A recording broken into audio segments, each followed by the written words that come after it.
नमस्कार साथियों, स्वागत है आपके अपने यूट्यूब चैनल फिल्लर फोरम पर। मैं हूं आपके साथ चंद्रशेखर। आप सभी को पता है कि आपकी साइंस की क्लास स्टार्ट हो चुकी है और आपके जो 5-6 पार्ट अपलोड कर दिए गए हैं, ठीक है? तो आज हम इम्पोर्टेंट क्वेश्चनों को करने वाले हैं जो कृषि से संबंधित आपको क्वेश्चन पूछे जाते हैं, उनसे संबंधित हम क्वेश्चन करने वाले हैं। चलो तो देखते हैं। जिन्होंने अभी तक चैनल को सब्सक्राइब नहीं किया है, चैनल को सब्सक्राइब कर बेल आइकन को दबा लीजिए जिससे क्लास की इन्फॉर्मेशन आप तक पहुंचती रहे, ठीक है? और आप टेलीग्राम ग्रुप को ज्वाइन कर लीजिए। टेलीग्राम का लिंक डिस्क्रिप्शन बॉक्स में दिया हुआ है, ठीक है? तो वहाँ पे टेलीग्राम ग्रुप को भी ज्वाइन कर लीजिए जिससे क्लास के बारे में जो भी इन्फॉर्मेशन होगी, बेसिक इन्फॉर्मेशन, जैसे कोई क्लास आपकी एक्स्ट्रा होती है, जैसे साइंस की क्लास हमारी हुई है तो उसके बारे में इन्फॉर्मेशन आपको ऑलरेडी वहाँ पर दे दी गई थी। यूट्यूब पर भी बता दिया गया था, ठीक है? सब पे आपको इन्फॉर्मेशन दे दी गई थी। बाई चांस कोई क्लास नहीं होती है कारणवश, तो उसके बारे में भी आपको वहाँ पर बता दिया जाता है, ठीक है? अगर फिर भी कोई परेशानी होती है तो फिर मोबाइल नंबर आपको दिए हुए हैं, तो वहाँ पर भी कॉल आप कर सकते हो, ठीक है? सीटेट के लिए और एचटेट के लिए फिर से बता देता हूँ, जो भी विद्यार्थी नहीं है, वर्षा मैम की क्लास होती है, सोशल स्टडी की क्लास होती है 9 बजे, ठीक है? और अपनी मैथ की क्लास होती है 10 बजे होती है, ठीक है?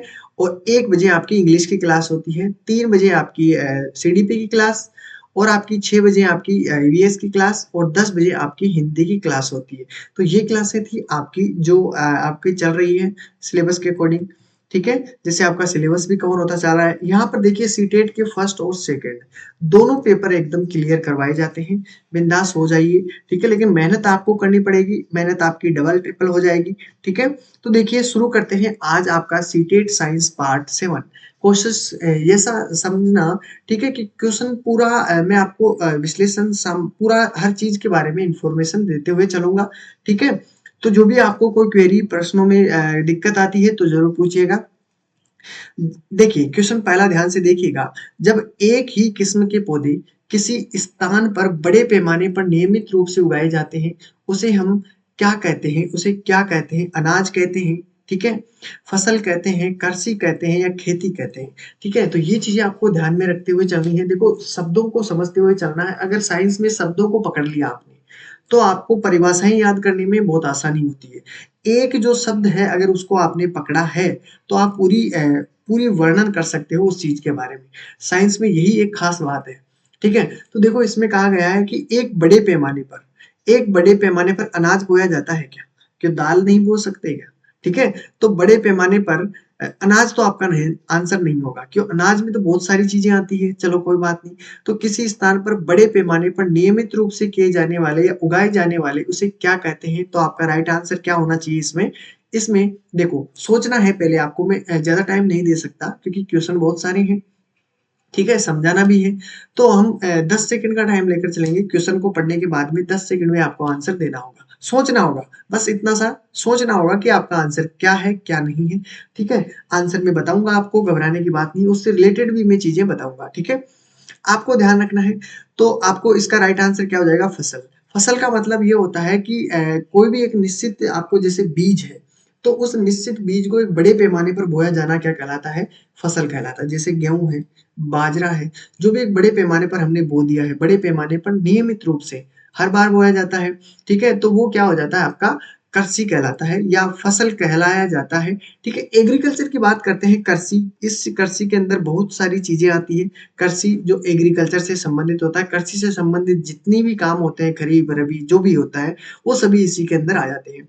फार्मिंग जानते हो, खेती आप जानते हैं सभी लगभग। तो अनाज के बारे में सभी को जान चुके होंगे। आपके फसल के बारे में हमने खेती के बारे में पूछा कि आपको पूछा जाता है कई बार इस प्रकार का क्वेश्चन पूछा जाता है कि आपको आंसर बताना है कि फसल का वर्गीकरण जब करते हैं तो कितने प्रकार में वर्गीकरण किया जाता है? बेसिकली हम 3 प्रकार से वर्गीकरण करते हैं, ठीक है? 3 प्रकार से फसलों का वर्गीकरण करते हैं।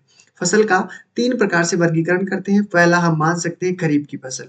क्या बोलते हैं? खरीफ की फसल आएगी तब और बता दूंगा। दूसरी बात आपकी है रबी की फसल है, ठीक है? और तीसरी हम मान सकते हैं किसकी फसल है? तीसरी हम जायद की फसल ले लेते हैं। किसकी? जायद की फसल। देखो खरीफ की फसल कब बोई जाती है, ये फसलें कब कब बोई जाती है, अभी जब क्वेश्चन आएंगे तो इसके बारे में और डीपली जान ली जाएगी, ठीक है? बारिश हो गई है, ठीक है, बारिश सर्दी गर्मी कब किसमें क्या बोया जाता है, ठीक है, ये सभी बारे ये सभी अभी हम बात करेंगे, ठीक है। तो ये चीजें आज फर्स्ट क्वेश्चन के अंदर थी। राइजोबियम, ध्यान रखना, राइजोबियम नामक जीवाणु किस फसल की जड़ में पाए जाने वाले ग्रंथियों में उपस्थित होते हैं। याद रखना, इस चीज को मैं अभी आपको बता दूंगा, ठीक है। राइजोबियम नाम का एक जीवाणु होता है जो कहाँ किस में उपस्थित होता है, रेशेदार फसल के अंदर होता है, फलीदार फसल के अंदर होता है, अनाज के अंदर होता है, या इनमें से कोई नहीं। तो इसमें देखो आपको 10 सेकंड का टाइम है सोचने का, ठीक है। 10 सेकंड में तो आप बहुत कुछ सोच सकते हो, यहाँ से अमेरिका चाइना चले जाते हो, ठीक है। 10 सेकंड भी नहीं लगते, ठीक है।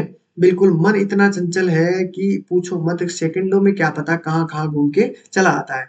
तो देखिए, तो इसमें आपको ज्यादा टाइम नहीं लगना है। इसका राइट आंसर क्या हो जाएगा, लेग्यूमिनस क्रॉप्स, यानी लेग्यूमिनस एक कुल है, उसके पादप होते हैं जो फलीदार पादप होते हैं, उनकी बातें में।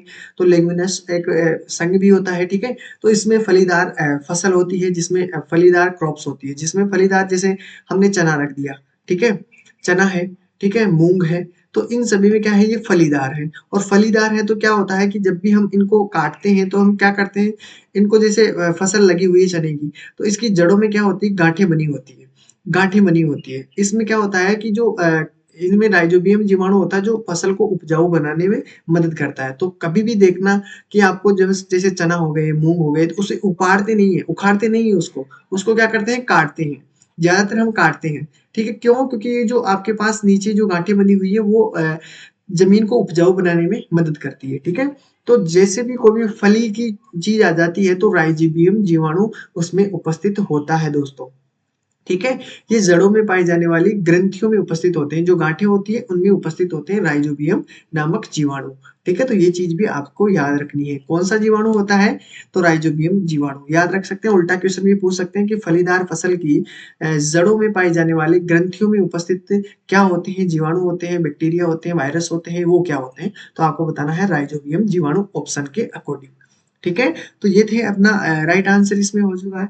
ग्रीष्म ऋतु में लगाई जाने वाली फसल कौन सी है, ये बताना है कि गर्मी के अंदर ग्रीष्म ऋतु में कौन सी फसल लगाई जाती है, इसके बारे में आपको बताना है। अब मैं आपको पहले सभी चीजों के बारे में बता देता हूँ कि रबी क्रॉप, खरीफ क्रॉप और मोर क्रॉप, यानी जायद की फसलें। देखिए, रबी की फसल की बात करते हैं।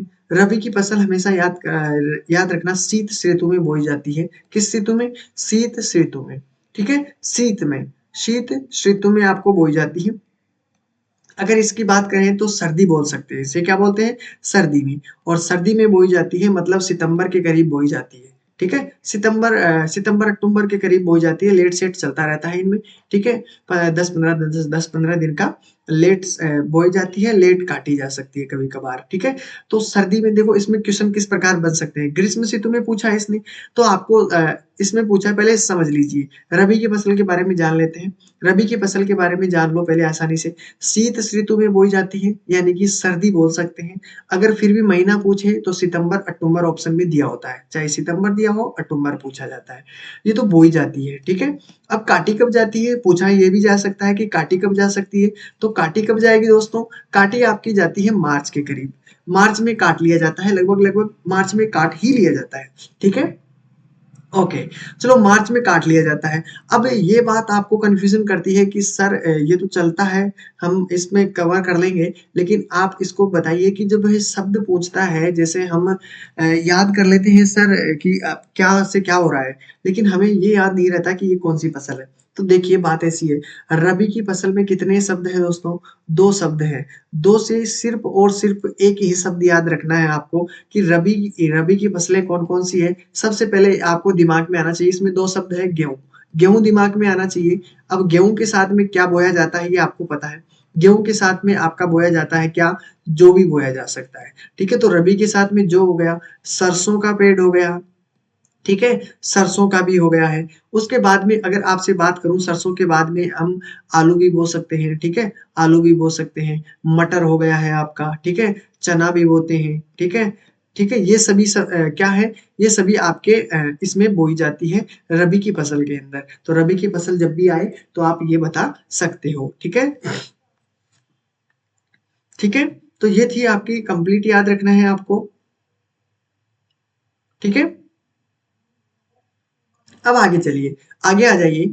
अब ये तो आपकी जो काम की चीज़ें थी मैंने सब बता दी। ऑलरेडी आपको ये चीज़ें इन्फॉर्मेशन पता होना चाहिए। अब खरीफ की फसल की तरफ आ जाइए। खरीफ की फसल में देखो आपको क्या करना है, खरीफ की फसल। खरीफ की फसल कौन सी होती है? 3 आपके पास अक्षर है इसके अंदर। तो खरीफ की फसल में देखिए, अगर पहले हम शुरू से चलते हैं। खरीफ की फसल गर्मियों में बोई जाती है। किस में बोई जाती है? गर्मी के अंदर। गर्मी भी नहीं दिया होता तो ग्रीष्म दिया होता है। किस में दिया जाता है? ग्रीष्म ऋतु में बोया जाता है, ठीक है?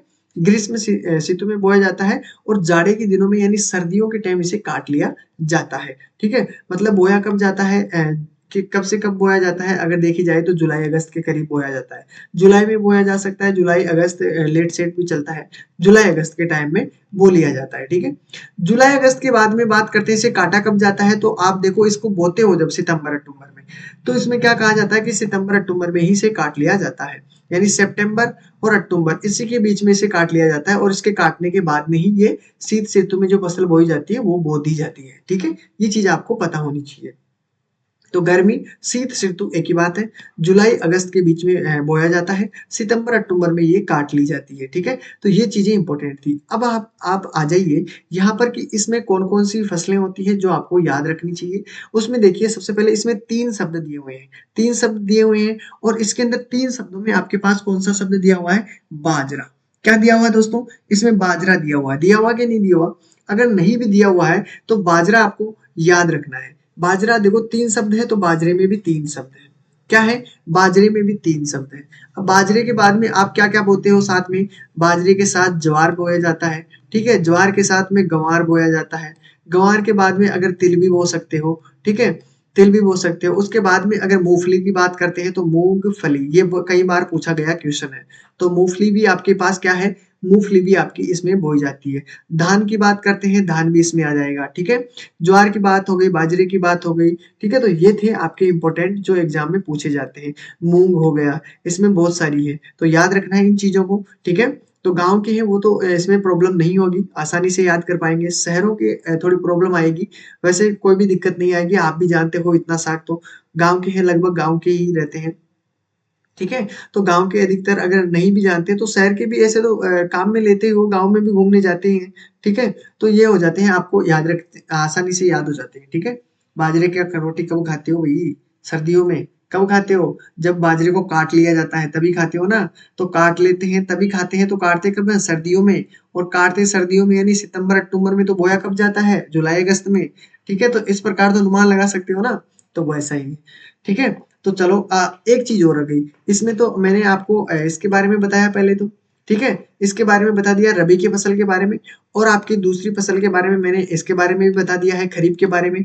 अब आपकी जो तीसरी फसल है, उसके बारे में भी मैं थोड़ा बहुत बता देता हूँ, ठीक है? देखिए, तीसरी फसल है आपकी जायद की फसल। कौन-सी फसल है? जायद की फसल है। ध्यान से देखिएगा, दोनों फसल के बारे में बता दिया। जायद की फसल के बारे में जान लेते हैं, जायद की फसल। जायद की फसल आपको ज़्यादा कुछ याद नहीं करना, ये गर्मियों में बोई जाती है। कब बोई जाती है? जब गर्मियाँ आती है, बरसात का टाइम आ जाता है। इतना याद रखना, वर्षा, वर्षा के समय इसे बोया जाता है और वर्षा के समय बोया जाता है। इसमें पूछा क्या जाता है ज़्यादातर, इसमें होती क्या-क्या चीज़ें हैं? तो देखो यहाँ पर तो क्या-क्या चीज़ नहीं दिख रही है आपको? ककड़ी, ठीक है? ककड़ी हो गई, तरबूज हो गया, ठीक है? तरबूज हो गया, खरबूज हो गया, ठीक है? खरबूजा हो गया, ठीक है? उसके बाद में करेला हो गया। इस प्रकार की जो चीज़ें हैं साग-सब्जियों वाली, वो इसके अंदर बोई जाती है। ककड़ी और आपके पास और भी चीज़ें होती हैं, वो सभी इसमें ककड़ी, तरबूज, खरबूज, करेला इस प्रकार की चीज़ें पूछे जाते हैं, तो वो होती है जायद की फसलें, ठीक है? तो ये भी चीज़ें क्लियर हो चुकी हैं, ठीक है? वर्षा जब शुरू होती है ना, जब इसे बोया जाता है मतलब इस जुलाई तक तो काट लिया जाता है इसको, ठीक है? जुलाई अगस्त तक तो इसे काट लिया जाता है, ठीक है? बोया जाता है लगभग मार्च के एंड तक, मार्च अप्रैल मान लो, मार्च अप्रैल के अंदर इसे बोया जाता है। जब भी सर्दी बरसात आती है और बरसात आती है तो तब उसे बोया जाता है और बरसात खत्म होते-होते इसे काट लिया जाता है, ठीक है? तो ये थे आपके खरीफ, रबी और ये तीनों चीज़ों के बारे में मैंने अच्छी तरीके से डेफिनेशन दे दी है। स्क्रीनशॉट ले लीजिए या नोट्स बना लीजिए, ठीक है? ये बहुत काम की चीज़ें हैं। कई बार एग्ज़ाम में इसी प्रकार के क्वेश्चन देखने को मिलते हैं। जंतुओं द्वारा प्राप्त खाद्य पदार्थ है। जंतुओं द्वारा जो हमें खाद्य पदार्थ प्राप्त होता है वो कौन-सा है इनमें से? अगर ध्यान से देखोगे तो आंसर आपको आ जाएगा। ईज़ी है, 10 सेकंड का टाइम है आपके पास और फिर आंसर आपका देखो क्या होता है, ये बता देना है। देखो दाल, दाल आपके सबसे ज्यादा प्रोटीन मात्रा पाई जाती है इसमें, ठीक है, प्रोटीन की मात्रा। तो प्रोटीन ये तो क्या है, ये एक पादप का पादप से प्राप्त होता है, हमें पादप से प्राप्त होता है ना दाल, ठीक है। आपको फल भी आपको हमें पादप से प्राप्त होता है, ठीक है। चावल भी हमें किससे प्राप्त होता है, पादप से प्राप्त होता है, ठीक है। लेकिन देखो शहद, शहद हमें किससे प्राप्त होता है, मधुमक्खी से। और मधुमक्खी जंतुओं से, जंतु है, जीव जंतु जो भी है, लेकिन मधुमक्खी जंतु है और बाकी से भी पादप है। तो सीधा राइट आंसर इसमें शहद हमें किससे प्राप्त होता है, मधुमक्खियों से। तो इसका राइट आंसर हो गया B is correct answer. Question number 5 की तरफ बढ़िए। रेशेदार फसल है व्हेन फाइबर क्रॉप इज, इसमें सनफ्लावर हो गया, कॉटन, ग्राम, व्हीट, ठीक है। इसमें देखिए क्या आंसर होगा आपका, रेशेदार बताना है कि रेशेदार फसल कौन सी है। जल्दी से आंसर सोचिए, क्या आंसर होगा आपका। सभी को आंसर देना है, सभी को आंसर चूज करना है, देखते हैं क्या आंसर होगा आप सभी का। क्लियर है। देखो कोई भी डाउट, अगर कोई परेशानी होती है तो मैं बैठा हूँ, आपको बस डाउट क्वेरी बताना है, फिर देख लेंगे क्या होता है जो, ठीक है। चलो, तो इसमें राइट आंसर आपका क्या हो चुका है दोस्तों, इसमें राइट आंसर हो गया गेहूं, एक रेड, ये आपके पास क्या है, वीट एक फसल है, ठीक है, फसल हो गई। अब एक बात और ध्यान से देखिएगा, वीट हमेशा याद रखना, ये अगर पूछूं मैं किसकी फसल है, यानी ये जो फसल है वो किसका एग्जाम्पल है, तो ये एक घास है। क्या है दोस्तों, ये एक घास है।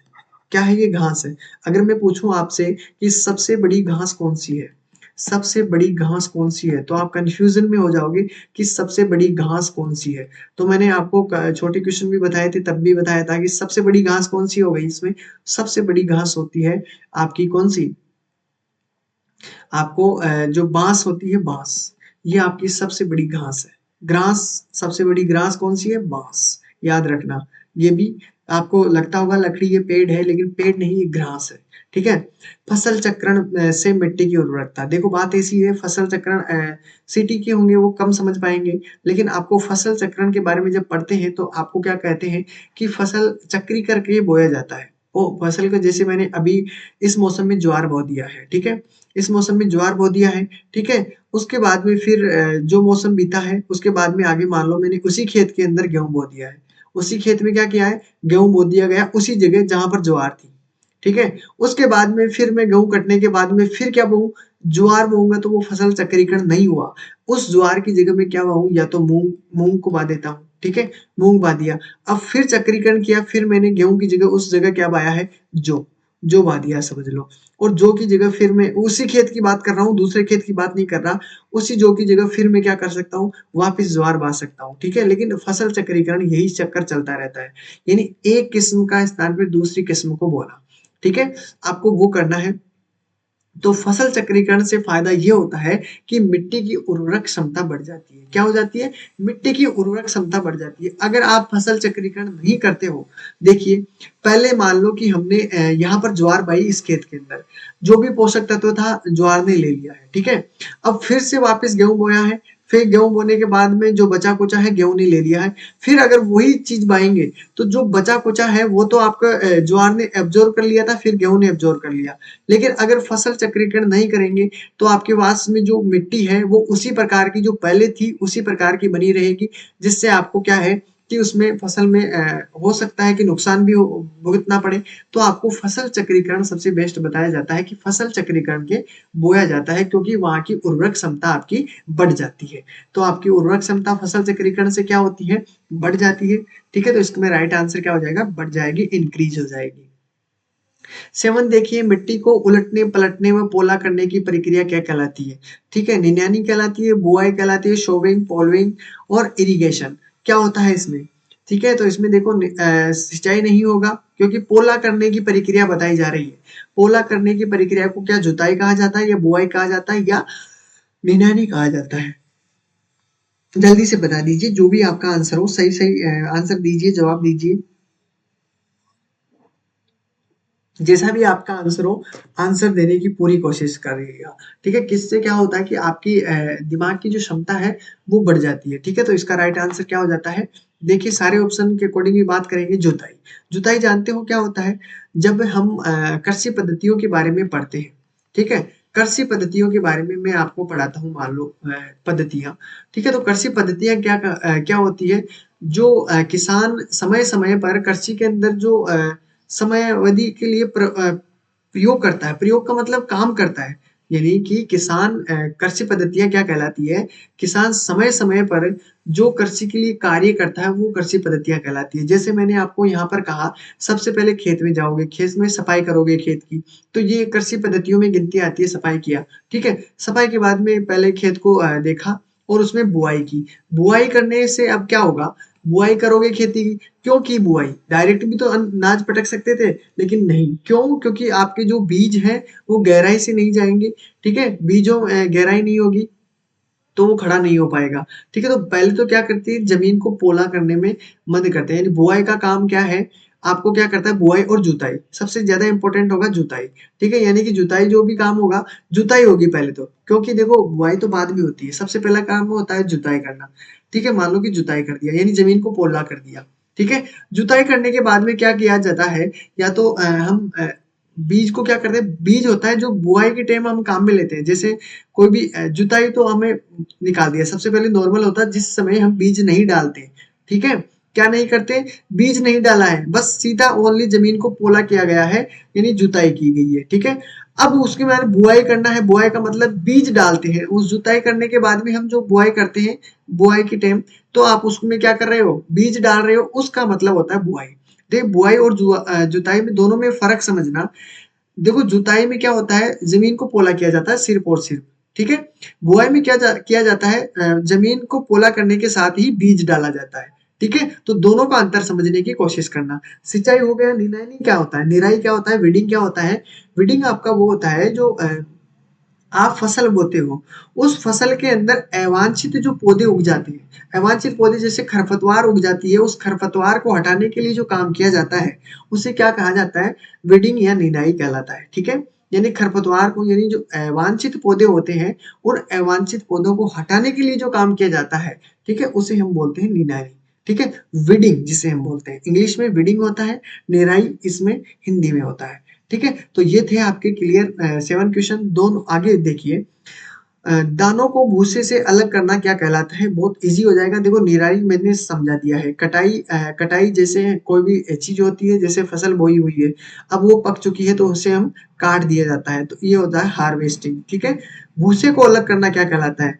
भंडारण होता है या थ्रेशिंग होती है? देखो भूसे को अलग करना है, भूसे को अलग करना है, थ्रेशर का काम करते हो, थ्रेशर देखी है कभी आपने? थ्रेशिंग बिल्कुल देखी होगी। और थ्रेशिंग क्या करती है, बीज को अलग कर देती है और भूसे को अलग कर देती है, यानी चारा अलग कर देती है और अनाज को अलग कर देती है। भूसे को अलग करती है, वो काम क्या करती है, थ्रेशिंग किया है, तो थ्रेशिंग आपका राइट आंसर हो जाएगा, डी इज ऑप्शन। ठीक है। 9 क्वेश्चन देखिए, 9 में आपको पूछा गया है कि खरपतवार का उदाहरण है। खरपतवार जाने हो वीड्स। अभी आपको मैं बताया गया हूँ कि जो अवांछित पौधे होते हैं, जो फसल के अंदर अवांछित जो बिना उगाए पौधे उग जाते हैं, वो क्या कहलाते हैं? जिनको हम बिना उगाए, जैसे मैंने बाजरा बोया है, उसके साथ में कोई अदर दूसरी फसल उग जाती है, जो हमारे कुछ काम की नहीं है, बस ओनली ऐसी प्रकार की है, तो वो होती है खरपतवार, जो उस पेड़ को भी नहीं बढ़ने दे रही है, जिसको हम बोया जाते हैं। ठीक है? तो मसूर हम बोए जाते हैं, ठीक है? तो ये तो हो गई है। जूट बोते हैं, थ्रिस्टी हो गई आपके पास, तो ये भी बोई जाती है। लेकिन कैरेट घास, यानी जो घास होती है, वो आपके अपवाद के रूप में, यानी खरपतवार के रूप में उगती है, तो आपका इसका राइट आंसर हो जाएगा, बी इज करेक्ट आंसर। ठीक है? अगला क्वेश्चन देखिए, खरीफ फसल का उदाहरण है। अभी बता के आया हूँ कि खरीफ फसल का उदाहरण कौन सा है? खरीफ में 3 अक्षर हैं, मतलब कि बाजरा। और बाजरे के साथ कौन सा फसल बोया जाता है?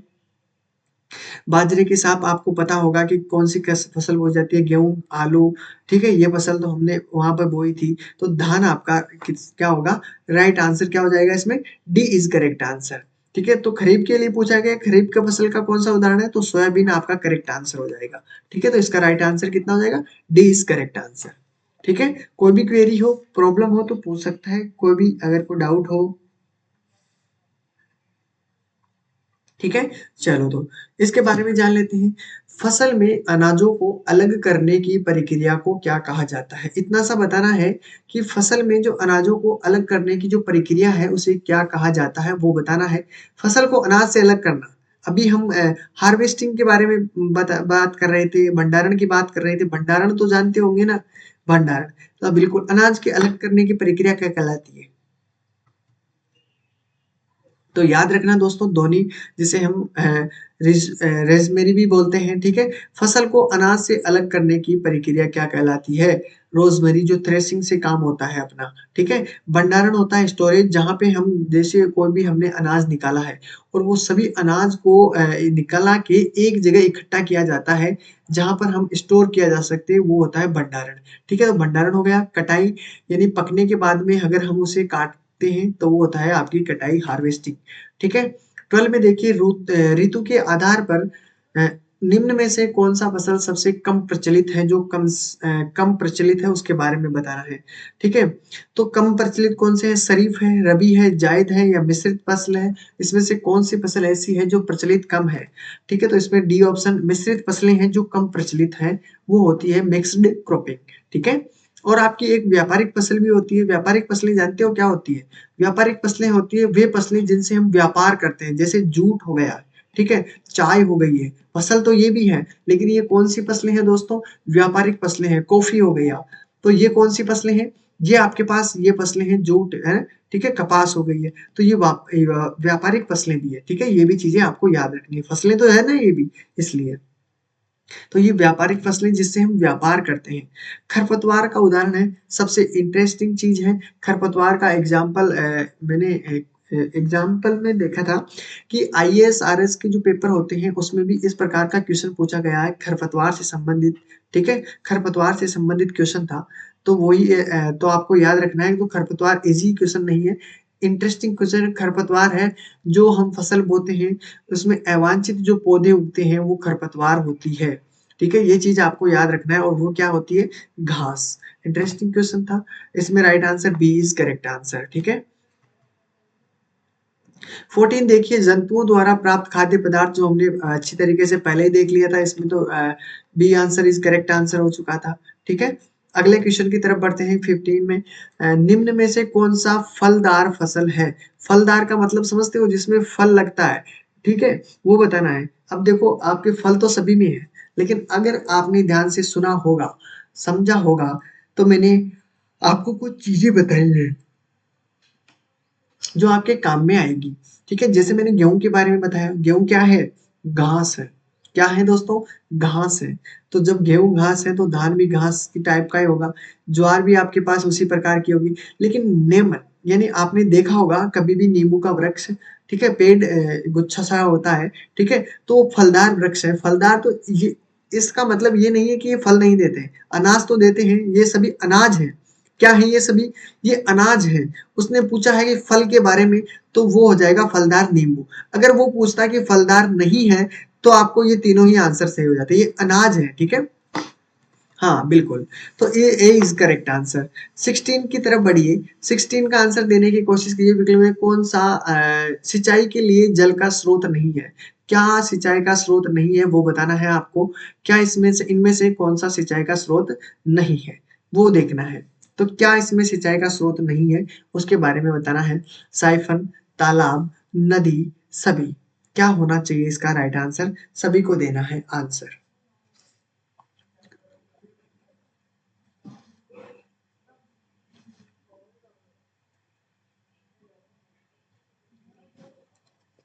सभी को आंसर देना है,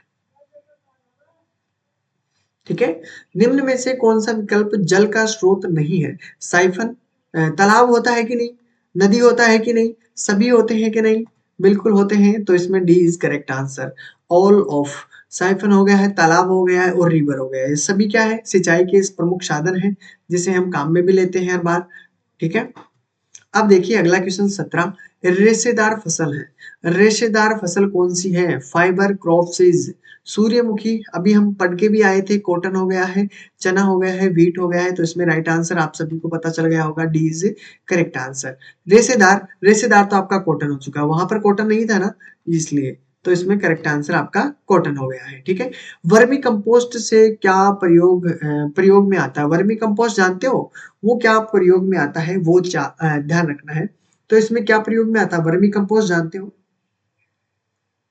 वर्मी कंपोस्ट कोई भी अगर है, तो आप आपको बताना, बहुत इजी आंसर है, बहुत इजी आंसर है, बहुत इजी, ठीक है, तो सभी को आंसर देना है वर्मी कंपोस्ट से क्या प्रयोग में आता है। वर्मी कंपोस्ट में बरसिम काम में आता है, लेंचा, केचुआ, गुआर, क्या चीज काम में आता है।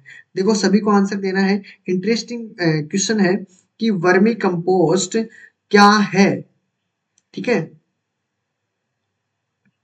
वर्मी कंपोस्ट से बहुत चीजें ऐसी है जो वर्मी कंपोस्ट में आपको बहुत हेल्प करेगी, क्योंकि वर्मी कंपोस्ट एक गरीबों के लिए माना जाता है कि बहुत इसमें इंपॉर्टेंट चीज है। वर्मी कंपोस्ट मैं समझा देता हूँ, ध्यान से देखिए, आंसर भी आ चुका होगा, केचुआ इसका राइट आंसर है। ठीक है, वर्मी कंपोस्ट की बात करते हैं, इसे केचुए की बात कर लेते हैं थोड़ी देर। केचुआ आपको किसानों का मित्र के नाम से भी जाना जाता है। क्या नाम से जाना जाता है? किसानों का मित्र के नाम से भी जाना जाता है। ये भी चीज आपको पता होनी चाहिए। ठीक है, वर्मी कंपोस्ट की बात करते हैं तो वर्मी कंपोस्ट में क्या होता है, ये जैविक पदार्थों से बना होता खाद। क्या है? किसानों का किसानों का मित्र भी बोलते हैं इसे, केचुए को। वर्मी कंपोस्ट की बात करते हैं, जैसे एक प्रकार की खाद होती है। वर्मी कंपोस्ट क्या होती है? एक प्रकार की खाद होती है। वो भी कैसी खाद होती है? वो प्राकृतिक यानी नेचुरल खाद होती है। ठीक है, अपन जो खरीदते हैं, जैसे नॉर्मल खाद पैसों में खरीदते हैं, जैसे और भी टू डी कंपोस्ट, जैसे हमने कोई भी कार्बनिक फास्फेट, ज्यादातर फास्फेट हुई, ठीक है, इनसे ही खाद बनता है। अगर खाद मोल लाते हो, जैसे वर्मी कंपोस्ट के अलावा वर्मी कंपोस्ट हम खुद बना सकते हैं। ठीक है, जैविक पदार्थों के अपघटन से बनता है। ठीक है, वर्मी कंपोस्ट याद रखना किससे बनता है? जैविक अपघटन से, यानी यह मान सकते हो कि जैविक जैविक पदार्थों से या जैविक पदार्थों के अपघटन से, अपघटन से। ठीक है, जैविक पदार्थों के अपघटन से क्या बनता है दोस्तों? वर्मी कंपोस्ट बनता है। किससे बनता है? कंपोस्ट बनता है। ठीक है, बिल्कुल। इसमें सबसे इम्पोर्टेंट चीज होता है, जैसे मैंने आपको एक गड्ढा खोद दिया, और गड्ढे खोदने के जैसे कोई भी जानवर होता है, जानवर के नीचे हम चारा डालते हैं, जो चारा वो खाते नहीं है, खराब कर देते हैं। और जो उनका गोबर होता है, ठीक है, जो मलमूत्र हम झाड़ू बुआरी निकाल के उसको जो साफ करके हम उस गड्ढे में डालते हैं। ठीक है, उसी गड्ढे में, जिसे हम रेवड़ बोलते हैं, रेवड़। ठीक है, रेवड़ी, जिसे हम बोलते हैं क्या अपनी भाषा में? रेवड़ी। ठीक है, तो जानवरों का उसमें सब कुछ डाल देते हैं। और जो हमारे पेड़ पौधे के जो पत्ते होते हैं, वो सभी जो भी काम में नहीं आते, ठीक है, पेड़ पौधे के पत्ते हो गए, झाड़ू बुआर निकालते, उसमें डाल दीजिएगा। ठीक है, तो ये जो खाद बनेगी वो वर्मी कंपोस्ट, यानी इतनी इंटरेस्ट अच्छी खाद होगी, उससे आपके जितने भी कार्बनिक खाद होते हैं उनसे सबसे बेस्ट खाद कहलाई जाती है, जो पदार्थों के जैविक अपघटन से बनते हैं। ठीक है, हाँ, और उसको हम ढक भी देते हैं पत्तों से, जिससे क्या है कि ये सड़ जाती है, जिससे इतना उपजाऊ खाद बनता है, जिससे मिट्टी बहुत उपजाऊ होती है। तो वो होता है वर्मी कंपोस्ट। वर्मी कंपोस्ट जैविक पदार्थों के अपघटन से बनाया जाता है, और ये इसमें क्या काम में आता है? केचुआ। और इसमें केचुए डाल देते हैं, जिससे क्या है कि ये बहुत उपजाऊ हो जाती है। ठीक है, उपजाऊ हो जाती है। तो जैविक पदार्थों के अपघटन से बनता है, तो याद रखना वर्मी कंपोस्ट जैविक खाद से। इसमें क्या चीज इंपॉर्टेंट है? केचुआ। तो इससे क्या है कि केचुआ क्या काम करता है? जमीन को क्या करता है? उपजाऊ बनाने में मदद करता है। ठीक है, उपजाऊ बनाने में मदद करता है। तो सी इज करेक्ट आंसर।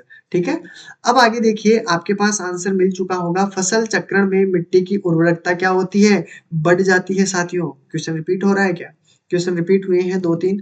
ठीक है, तो इसमें राइट आंसर आपका ये हो जाएगा। 20 क्वेश्चन की तरफ बढ़ते हैं। इसमें इंपॉर्टेंट चीज, आपको जो चीज देखनी है वो देखनी है। देखिए, भारतीय एफसीआई, एफसीआई जानते हो? एफसीआई जानते हो कोई? एफसीआई की फुल फॉर्म भारतीय खाद्य निगम के माध्यम से सरकार द्वारा खरीदे गए गेहूं और चावल जैसे खाद्यान्नों के स्टॉक को स्टॉक कहा जाता है। क्या कहा जाता है? कोई बता सकता है मेरे को? देखो, इसका एफसीआई का मतलब तो क्या होता है? फूड कारपोरेशन, और आई का मतलब ऑफ इंडिया। ठीक है, फूड कारपोरेशन ऑफ इंडिया। ठीक है, तो ये चीज आपको याद रखनी है। इसमें क्या होगा? राइट आंसर स्टॉक कहा जाता है। किसको क्या कहा जाता है? बफर को, पब्लिक को, यूटिलिटी को, कारपोरेशन को, नन ऑफ दीज। तो आपका राइट आंसर क्या होगा? बफर को। क्या चावल जैसे खाद्यान्नों के स्टॉक को क्या कहा जाता है? बफर कहा जाता है। याद रखना, बफर कहा जाता है, पब्लिक नहीं, यूटिलिटी नहीं, कारपोरेशन नहीं। आपका क्या आंसर होगा? Buffer is correct answer. ठीक है, तो 1 इज करेक्ट आंसर। अगले क्वेश्चन की तरफ बढ़ते हैं। 21 देखिए, उत्तरी भारत में राज्यों में बाजरा की खेती खालिस्तान फसल के मौसम के दौरान दोहराई जाती है या दौरान की जाती है? किस मौसम में, मौसम पूछा है, मौसम के दौरान की जाती है। बाजरे की खेती कब की जाती है? शीत ऋतु मत बताना, क्योंकि शीत ऋतु तो गलत होगा, क्योंकि शीत ऋतु सर्दी के अंदर बोई जाती है, जैसे गेहूं हो गया है, ठीक है, गेहूं हो गया है, ज्वार, गेहूं के बाद में जौ हो गया है, ठीक है, चना हो गया है, ठीक है, ये चीजें होती है शीत ऋतु यानी सर्दी के अंदर। तो इसका राइट आंसर क्या आपके सभी के समझ में आया है? तो देखो, अगर पूछा जाता है कि कौन सी फसल है, तो खरीफ की फसल है। अगर बोया जाता है किस में है, तो गर्मी भी बता सकते हो, या आप यहाँ पर ग्रीष्म ऋतु भी बताए जा सकते हो ऑप्शन में अगर होता तो। और ग्रीष्म में बाजरा हो गया है, ठीक है, ज्वार हो गया है, गंवार हो गया है, ठीक है, गंवार हो गया है, ठीक है, मूंग हो गया है, इस प्रकार का फसल आता है आपके सामने। क्लियर है? आगे चलते हैं। स्वर्ण क्रांति किससे संबंधित है? स्वर्ण क्रांति किससे संबंधित है? कीमती खनिज, दलहन, जूट, बागवानी और शहद। याद रखना, स्वर्ण क्रांति के बारे में आपसे पूछा गया है, ध्यान से देखिएगा और आंसर बताना कि इसका राइट आंसर क्या होगा। सभी को आंसर देना है, ठीक है। स्वर्ण क्रांति क्या होती है? स्वर्ण क्रांति किससे संबंधित है? अब आप में और भी पूछ सकता हूँ, हरित क्रांति किससे संबंधित है? ठीक है, बता दीजिए। हरित क्रांति भी पूछ लेता हूँ साथ के साथ, हरित क्रांति किससे संबंधित है? ठीक है, हरित क्रांति के बाद में अगर आपसे मैं पूछूं कि स्वर्ण क्रांति तो आपका ये हो चुका है, ठीक है, गोल्डन फाइबर क्रांति क्या होती है? गोल्डन फाइबर गोल्डन फाइबर क्रांति किससे संबंधित है? ठीक है, इंपॉर्टेंट है, इंपॉर्टेंट है, इसलिए मैं आपको पूछ रहा हूं, ठीक है। गोल क्रांति, लाल क्रांति किससे संबंधित है, ये भी बता दीजिए। गोल क्रांति, गोल क्रांति हो चुकी है, गोल क्रांति, और लाल क्रांति ये भी बता दो। लाल क्रांति ये भी किससे संबंधित है, जल्दी से बता दीजिए, ठीक है। बिल्कुल, हरित क्रांति किससे संबंधित है? गोल्डन क्रांति, गोल क्रांति, लाल क्रांति, और मैं एक और देख लेता हूँ, ठीक है, रजत क्रांति भी बता दीजिए, क्योंकि ये इंपॉर्टेंट है। रजत क्रांति ये भी बता दीजिए कि देखिए आपका आंसर क्या होगा इसमें। गोल्ड क्रांति, रजत क्रांति, ठीक है, और श्वेत क्रांति, ये सभी आपके इंपॉर्टेंट है। श्वेत क्रांति, ठीक है। अब एक क्वेश्चन आया है तो इसके बारे में पूरी रामायण को खोल के देख लेते हैं, ठीक है। इसमें देखिए, स्वर्ण क्रांति किससे संबंधित है? स्वर्ण यानी सोने की जैसा, ठीक है, स्वर्ण क्रांति तो सोने की जैसे, तो आपके पास क्या होगी? बागवानी और शहद से संबंधित। इसका राइट आंसर क्या हो जाएगा? 4 इज करेक्ट आंसर। याद रखना कि आपको पूछा जाता है कि स्वर्ण क्रांति किससे संबंधित है, तो स्वर्ण क्रांति अगर बात करते हो स्वर्ण क्रांति की, तो स्वर्ण क्रांति आपसे किससे संबंधित है? बागवानी और शहद से। उसके बाद में आपको याद रखना है श्वेत क्रांति, ठीक है, क्योंकि इससे संबंधित है, स्वर्ण से श्वेत याद रख लेना। श्वेत क्रांति किससे संबंधित है? डेयरी से संबंधित है। डेयरी से संबंधित है, डेयरी या दुग्ध पालन जिसे बोलते हैं, डेयरी और डेयरी मान सकते हैं, दूध उत्पादन, उत्पादन, ठीक है। रजत क्रांति की बात करते हैं, तो रजत क्रांति आपको क्या आया है? रजत क्रांति आपको देखो किस प्रकार की होती है रजत क्रांति। रजत का मतलब होता है सिल्वर। क्या होता है रजत का मतलब? सिल्वर। और सिल्वर कैसा होता है? चांदी। सफेद होता है, सफेद यानी अंडे, यानी अंडे की से संबंधित क्रांति, यानी रजत क्रांति किससे संबंधित है? अंडे से संबंधित है। लाल क्रांति कैसी होती है? लाल हमारा खून होता है, खून का मतलब मांस, तो मांस से संबंधित जो भी क्रांति होगी, मांस से, यानी लाल क्रांति किससे संबंधित है? तो याद रखना, लाल क्रांति किससे संबंधित है? जैसे मांस हो गया, ठीक है। लाल और क्या होता है? टमाटर भी होता है, तो लाल टमाटर भी होता है, तो टमाटर से संबंधित। ऑप्शन में अगर मांस आ जाए तो मांस भी करना है, मांस में नहीं दिया हुआ है, टमाटर दिया हुआ है, तो आपको आंसर टमाटर भी कर सकते हो, ठीक है। तो ये था आपका राइट आंसर। गोल क्रांति की बात मैं करता हूं, तो जब भी आपको गोल चीजें याद, सब्जी के बारे में सोचता हूं, तो आलू नजर आता होगा। तो आलू के बारे में जानना है कि गोल क्रांति किससे संबंधित है? आलू से संबंधित है गोल क्रांति। गोल्डन फाइबर सबसे इंपॉर्टेंट आपका रहेगा, गोल्डन फाइबर। गोल्डन फाइबर क्रांति किससे संबंधित है? जूट से संबंधित है गोल्डन फाइबर क्रांति। याद रखना किससे संबंधित है दोस्तों? गोल्डन फाइबर क्रांति जूट से संबंधित है। हरित क्रांति की बात करते हैं, हरित क्रांति किससे संबंधित है? हरित क्रांति आपके किससे संबंधित है? कृषि से संबंधित है। सभी को पता है, इसका तो किसी को भी कोई डिफिकल्ट नहीं होगा। हरित क्रांति तो कृषि से संबंधित है, ये तो हर एक बच्चे को याद होगा।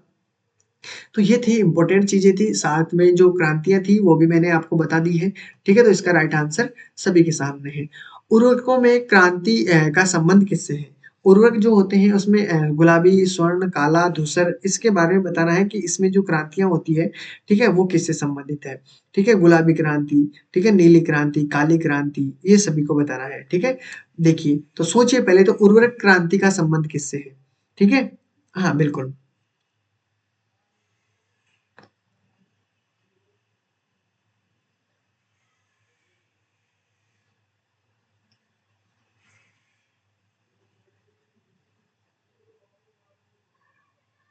सभी को बताना है। देखो, अगर बात करूँ मैं उर्वरक से संबंधित, तो याद रखना उर्वरक से संबंधित तो आपका जो भी क्रांति होगी, ग्रे क्रांति जिसे हम बोलते हैं, किससे? ग्रे क्रांति। ग्रे क्रांति आपकी कौन-सी होती है? जो उर्वरकों से संबंधित क्रांति होती है, वो होती है ग्रे क्रांति। अब हम बात करते हैं अगर गुलाबी क्रांति के बारे में आपको बताना है, तो गुलाबी क्रांति याद रखना है दोस्तों आपको कि झींगा और प्याज से संबंधित है। प्याज हो गया है प्याज हो गया है और झींगा, इन दोनों चीज़ों से संबंधित है आपका कौन-सा क्रांति? आपकी कौन-सी क्रांति होगी? गुलाबी प्याज और झींगे से संबंधित क्रांति होगी। स्वर्ण से संबंधित अभी हम करके आए हैं, देखिए स्वर्ण से संबंधित स्वर्ण क्रांति किससे संबंधित है? बागवानी से संबंधित है। किससे संबंधित है? बागवानी से संबंधित है, बागवानी। ठीक है? बागवानी से। काली क्रांति को ध्यान रखना है, काली क्रांति किससे संबंधित है? तो काली क्रांति किससे संबंधित है, कोई बताएगा मेरे को? काली क्रांति पेट्रोलियम से संबंधित है। किससे संबंधित है? पेट्रोलियम से संबंधित है। Petroleum, petroleum. अगर मैं भूरी क्रांति दूसर क्रांति की बात करता हूँ, ठीक है? दूसर क्रांति के बारे में तो उर्वरकों से संबंधित है, उर्वरकों से संबंधित है। अगर मैं बात करूँ आपको और किसी ग्रे क्रांति के बारे में तो ग्रे आपकी कौन-सी हो गई? उर्वरक, ग्रे, ठीक है? अगर मैं और भी बात करता हूँ भूरी क्रांति के बारे में ध्यान रखना। भूरी क्रांति कौन से है? जो चमड़े से संबंधित होती है। चमड़ा और कोको से संबंधित होती है, ठीक है? चमड़ा और कोको से संबंधित होती है। अब तो सभी का क्लियर हो गया होगा, ठीक है? गुलाबी बता दी, लाल बता दी, ग्रे बता दी, हरित बता दी, भूरी बता दी, काली बता दी और क्या होना चाहिए, ठीक है? तो ये जो इम्पोर्टेंट थी मैंने सारी आपको बता दी है। फिर भी अगर कोई परेशानी आती है तो ज़रूर पूछिएगा। इसमें राइट आंसर आपका ग्रे हो जाएगा, 4 इज़ करेक्ट आंसर। निम्नलिखित राज्यों में मिर्ची के बारे में पूछा जा रहा है कि इसमें देखिए निम्नलिखित में से कौन-सा राज्य भारत में मिर्च का सबसे बड़ा क्या है? सबसे बड़ा उत्पादक है। सबसे बड़ा उत्पादक कौन-सा राज्य है? पहले सोचिए, समझिए, आंसर देना है ना, बाद में दीजिएगा, ठीक है? फिर मैं आपसे पूछूँगा सेब का कौन-सा सबसे बड़ा राज्य, सेब का सबसे जो उत्पादक राज्य है उसके बारे में, ठीक है? देखो अगर सबसे बड़ा अंगूर उत्पादन पूछा जाता है अंगूर का तो आपको याद रखना है महाराष्ट्र। महाराष्ट्र और महाराष्ट्र में देखो एक तो अंगूर हो गया, ठीक है? एक हो गया मौसमी नारंगी जिसे बोलते हैं, नारंगी, याद रखना, ठीक है? और आपके पास आपके पूछा किसका है? मिर्च का, तो याद रखना मिर्च का सबसे बड़ा उत्पादन राज्य कौन-सा है? आपके पास मिर्च का सबसे बड़ा उत्पादन राज्य है आंध्र प्रदेश। राजस्थान में बात करता हूँ तो सबसे ज़्यादा सीमेंट उत्पादन राज्य यही है, सीमेंट उत्पादन, ठीक है? ठीक है, तो ये चीज़ें आपको याद हो जाएगी। अगर महाराष्ट्र की और भी बात करता हूँ, तो महाराष्ट्र में देखिए महाराष्ट्र में आपका अंगूर हो गया है, नारंगी हो गया है। अगर मैं बात करूँ काजू के बारे में, तो काजू का भी सबसे बड़ा उत्पादन राज्य कौन-सा है? महाराष्ट्र ही है। कौन-सा है? महाराष्ट्र है, ठीक है? हाँ, लीची का उत्पादन राज्य सबसे पूछा हूँ लीची का, यहाँ पर लिख देता हूँ मैं लीची, ठीक है? लीची का सबसे अगर उत्पादन राज्य पूछता हूँ तो लीची का सबसे उत्पादन राज्य होगा बिहार। क्या होगा? बिहार, ठीक है? याद रखना लीची का सबसे। और अगर बैंगन का पूछता हूँ तो बैंगन का क्या हो जाता है? उड़ीसा। क्या हो जाता है? बैंगन का होता है उड़ीसा। याद रखना जो भी अगर प्रॉब्लम होती है तो बैंगन का उड़ीसा हो जाता है, ठीक है? उड़ीसा हो गया है। और किसी को कुछ पूछना है? मसाले के बारे में अगर पूछा जाता है तो मसाले में वही आंध्र प्रदेश आएगा, ठीक है? मसाला भाई पूछ सकता है, मसाला, ठीक है? मसाला भी याद रखना है आपको, ठीक है? सेब का पूछ लेता है सेब का, तो सेब का आपको क्या बताना है? सेब का आपको बताना है कौन-सा? जम्मू कश्मीर। क्या होगा? जम्मू कश्मीर। किस क्लियर है? तो Jammu Kashmir is right answer, ठीक है? नारियल का पूछता है अगर आपसे नारियल का आप पूछे तो तमिलनाडु बताना है। नारियल का क्या है? तमिलनाडु, नारियल का। नारियल का है तमिलनाडु। अब और तो क्या बचा है आपके पास? जो इम्पोर्टेंट है मैंने लगभग सब बता दिए हैं, ठीक है? तो ये थे आपके इम्पोर्टेंट। और अगला क्वेश्चन आपके पास 25 के बारे में बात करते हैं। 25 में देखो ऑपरेशन फ्लड किससे संबंधित है? ऑपरेशन फ्लड क्या है ये बताना है। डेयरी से क्षेत्र बढ़ाने के लिए मिशन, नदी प्रबंधन मिशन, सिंचाई के लिए वर्षा जल बचाने का मिशन, भूमिगत जल बढ़ाने का मिशन। तो इसमें राइट आंसर आपका क्या हो जाएगा? इसमें करेक्ट आंसर आपका बनेगा 1। डेयरी क्षेत्र से प्रदर्शन को बढ़ाने के लिए जो मिशन लागू किया गया है उसे ऑपरेशन फ्लड के नाम से जानते हैं। काट एवं दाह कृषि एक प्रकार है, किसका प्रकार है? ठीक है, तो काट और दाह इसका मतलब जानते हो। काट काट का मतलब होता है काटना, यानी कट कर दिया। फिर क्या करता है, काटने के बाद में जला, दाह का मतलब है जलाना। ठीक है, काटने के बाद में जलाते हैं, उस कृषि को क्या कहते हैं इसके बारे में भी आपको बताना है। स्टार्टिंग से बता दीजिए, ठीक है, क्योंकि क्वेश्चन बहुत इंटरेस्टिंग है, जिसे हम कई बार सुना भी होगा, झूम खेती के नाम से। किस खेती के नाम से? झूम खेती। सुना होगा झूम खेती। हाँ, झूम खेती। जिससे मैं इस झूम खेती का लक्ष्य, मेन उद्देश्य क्या होता है? काटो और जलाओ। इसे क्या कहते हैं? काटो और जलाओ कृषि के नाम से भी जाना जाता है। काटो और जलाओ कृषि, काटो और जलाओ कृषि। ठीक है, ये कृषि के नाम से भी जाना जाता है, काटो और जलाओ कृषि के नाम से भी जानते हैं। ठीक है, उसके बाद में अगर इसका दूसरा नाम बताऊं तो अग्निप्रति कृषि, अग्निप्रति खेती, ये भी इसको बोलते हैं। ठीक है, अग्निप्रति खेती के नाम से भी इसे जानते हैं। अगर पूछे जाते हैं कि ज्यादातर ये किस माहौल में होती है, किस तरीके किस राज्यों के नाम बता दो एक दो, तो एक दो के राज्य नाम दे, आंध्र प्रदेश हो गया है, ठीक है, आंध्रा हो गया है, ठीक है, आंध्र, सॉरी आंध्रा नहीं होगा, ये साइड में होते हैं। साइड में जैसे मैंने आपको कहा अरुणाचल, अरुणाचल हो गया एक तो, अरुणाचल हो गया, मेघालय हो गया, ठीक है, मिजोरम हो गया, ठीक है, मिजोरम हो गया, नागालैंड हो गया। इधर की साइड में जाता है ना, जब पर्वतों पहाड़ों के इधर की साइड में, जब आपको पता चलता है कि इधर की साइड में इस प्रकार की ही खेती की जाती है। ठीक है, झूम खेती, जिसे हम किसके नाम से जानते हैं? स्थानांतरण खेती के नाम से जानते हैं। ठीक है, एक बार वहां काटा, एक बार वहां काटा, तो इसका राइट आंसर 1 और काटा। ठीक है, स्थानांतरित कृषि। विश्व हरित क्रांति के जनक कौन थे? क्या है? विश्व हरित क्रांति के जनक कौन है वो बताना है आपको।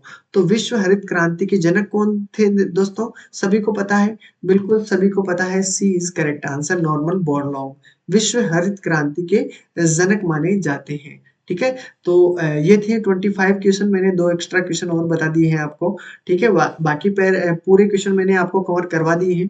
फिर भी अगर किसी को कोई प्रॉब्लम होती तो वो पूछ सकता है। प्लेलिस्ट आपकी बनी हुई है, जिस भी आपको क्लासेस सारी वहां पर उपलब्ध हो जाएगी। ठीक है, पूरी क्लासें आपको वहां पर मिल जाएगी। तो रेगुलरिटी बनाए रखिएगा और क्लास को डेली देखिएगा। तो मिलते हैं फिर नेक्स्ट क्लास के अंदर। Take care, bye bye. मिलते हैं फिर अगली वाली क्लास में।